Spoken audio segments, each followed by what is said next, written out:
இயேசுவுக்கே புகழ். இயேசுவில் பிரியமானவர்களே, இன்று நம் ஆண்டவர் யோபு 5ஆம் அதிகாரம் 9ஆம் வசனத்தினூடாக இவ்வாறு நம்மோடு பேசுகின்றார். ஆராய முடியா பெரியனவற்றையும் எண்ணிலடங்கா வியக்கத்தக்கனவற்றையும் செய்பவர் அவரே. இந்த புதிய நாள்ல ஆண்டவர் ஒவ்வொருவரையும் நிறைவாக ஆசீர்வதித்திருக்கிறார். ஒவ்வொரு நாளும் அவருடைய ஆசீர்வாதம் எங்களுக்கு நிறைவாக கிடைத்து கொண்டிருக்கிறது. அதனாலேயே தான் நாங்கள் இன்று வரை உயிரோடு இருக்கிறோம். எங்களுடைய உயிர் மூச்சு அவரால் இருக்கிறது. அதனால நாங்கள் இன்னமும் வாழ்ந்து கொண்டிருக்கிறோம். கடந்த பொழுது முழுவதும் அவர் நம்மை காத்து வழிநடத்தி வந்திருக்கிறார். எங்களுடைய அநேக பொல்லாப்புகள், பிரச்சனைகள், எங்களுடைய திக்கற்ற நிலையில கூட ஆண்டவர் நம்மோடு கூட இருந்து நம்ம ஒவ்வொருவரையும் வழி நடத்தி வந்திருக்கிறார். அவருடைய கிருபை இல்லாம, அவருடைய இரக்கம், அவருடைய தயவு இல்லாம நாங்க இன்றைக்கு இந்த இடத்துல நின்றிருக்க மாட்டோம். அநேகர் இன்றைய புதிய விடியலை காணாமல் போயிருக்கிறார்கள். ஆனால் ஆண்டவருடைய சித்தத்தினபடி நாங்களும் எங்களோட வீட்டாரும் இந்த புதிய நாளை எங்களுடைய கண்ணார கண்டு கொண்டிருக்கிறோம். அவருடைய ஆசிரியர் இல்லாம நாங்க இந்த நாளை கண்டிருக்க முடியாது. அதனால நாங்க ஒவ்வொரு நாளும் ஆண்டவரை போற்றி ஸ்துதித்து புகழ்ந்து அவரை வழிபட வேண்டும். அவருடைய சித்தம் எங்களே அவருடைய பாதையில வழி நடத்துவது. அதை நாங்க நோக்கமாக கொண்டு அவருடைய சித்தத்தின்படி நாங்க வாழ வேண்டும்.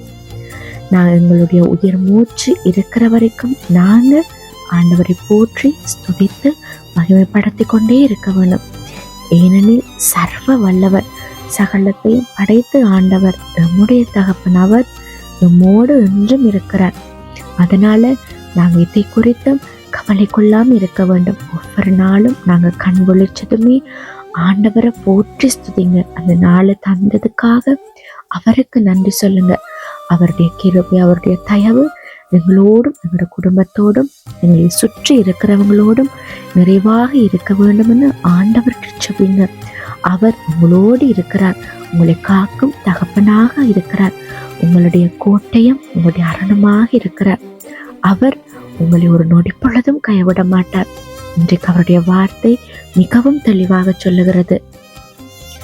எங்களோட வாழ்க்கையில பிரச்சனைகள், தோல்விகள், மனவேதனைகள் எங்களை சோர்வடைய செய்யும் போது, எங்களுடைய வாழ்க்கையில எந்த நல்லதுமே நடக்காதா என்ற கேள்வி எங்களுடைய உள்ளத்தில் எழும்போது ஆண்டவருடைய வார்த்தை நமக்கு மிகப்பெரிய ஆறுதலாக இருக்கிறது. அந்த ஆறுதலான வார்த்தையை தான் இன்றைக்கு அவர் நமக்கு கொடுத்திருக்கிறார். அவர் இன்னும் நமக்கு நிறைய அதிசயங்களை செய்யவிருக்கிறார் என்பதை இந்த வார்த்தையினூடாக அவர் நமக்கு தெளிவுபடுத்துகிறார். மனிதர்களால் முடியாததை ஆண்டவரால் செய்ய முடியும் என்ற நம்பிக்கை எங்கள் ஒவ்வொருவருடைய மனதிலையும் இருக்க வேண்டும். நாங்கள் காணாத பாதைகளை அவர் திறக்க செய்கிறார். எங்களுடைய கண்ணீரையும் எங்களுடைய சுபங்களையும் அவர் ஒரு நாளும் அவமதித்ததோ புறக்கணித்ததோ கிடையாது. சரியான நேரத்துல எங்களுடைய வாழ்க்கை அவர் அற்புதமான மாற்றங்களை கொண்டு வருவார். அநேகருக்கு இன்றைக்கு பல நல்ல விடயங்கள் தடைப்பட்டு கொண்டு போகலாம். அவங்களுடைய குடும்பத்திலேயோ, தொழிலையோ, எதிர்கால வாழ்க்கையிலையோ, திருமண வாழ்க்கையை குறிச்சோ, இல்லாட்டி தனிப்பட்ட வாழ்க்கையை குறிச்சோ அநேக நன்மைகள் உங்களுக்கு தடைப்பட்டு கொண்டே போகலாம். நீங்கள் எதிர்பார்த்த காரியங்கள் உங்களுக்கு தாமதமாக அமையலாம்.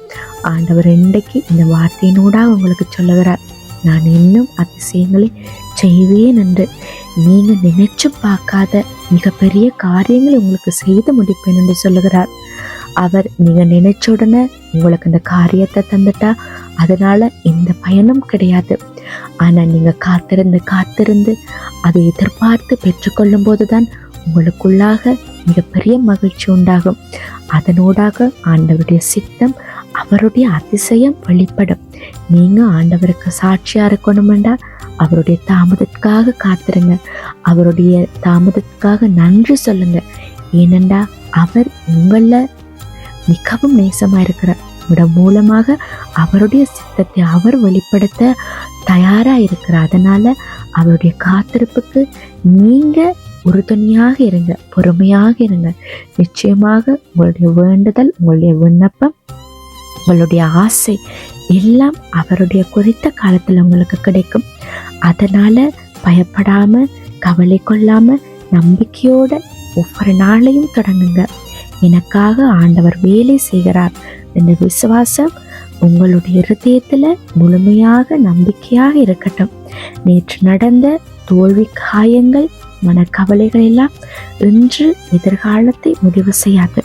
அதனால ஆண்டவர் வைத்திருக்கும் ஆசீர்வாதம் இன்னமும் பெரிது என்றதை நீங்க உங்களோட மனதில் வச்சுக்கொள்ளுங்க. இந்த புதிய நாள்ல இந்த நல்ல சிந்தனையோடு முன்னேறுங்க. நம்பிக்கையை மட்டும் இழந்து போகாதீங்க. ஆண்டவர் கடைசி நிமிஷத்துல கூட உங்களோட வாழ்க்கையில அற்புதம் செய்வார். இன்றைக்கு அநேகர் உங்களுடைய தனிப்பட்ட காரியங்களை குறித்து மனம் நொந்து கொண்டிருக்கலாம். இன்றைக்கு ஆண்டவர் இந்த வார்த்தையை கொடுக்கிறார். உங்களுடைய இறுதி நொடி பொழுதுல கூட உங்களுடைய வாழ்க்கையில அதிசயமும் அற்புதமும் உண்டாகும். ஆண்டவருடைய வார்த்தையை நம்புங்க. அவருடைய வார்த்தைக்கு அதீத வல்லமை உண்டு. அந்த வல்லமை உங்களினூடாக வெளிப்படும். எனவே ஆண்டவருடைய எங்களோடு இருக்கிறார். அவர் உங்களுடைய வாழ்க்கையில் எண்ணிக்கை இல்லாத அதிசயங்களை செய்ய வல்லவராய் இருக்கிறார்.